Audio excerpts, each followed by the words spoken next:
আজকের আলোচ্য বিষয় হলো নিউক্লিয়াসের গঠন নিয়ে। নিউক্লিয়াস হলো ইউক্যারিওটিক কোষের একটি প্রধান অঙ্গাণু, যা জেনেটিক উপাদান ডিএনএ ধারণ করে।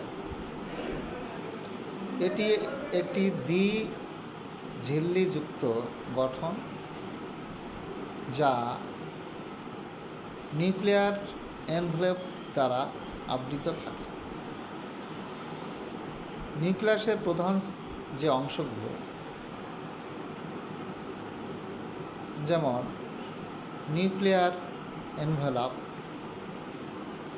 নিউক্লিওপ্লাজম, নিউক্লিওলাস এবং ক্রোমাটিন।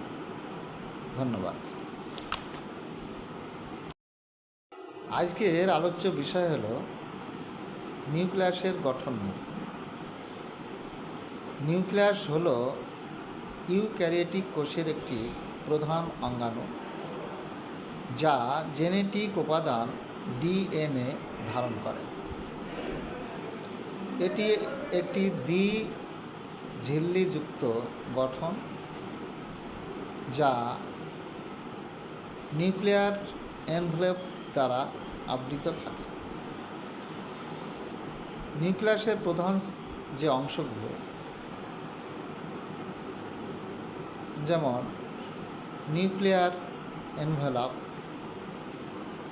নিউক্লিওপ্লাজম, নিউক্লিওলাস এবং ক্রোমাটিন। ধন্যবাদ।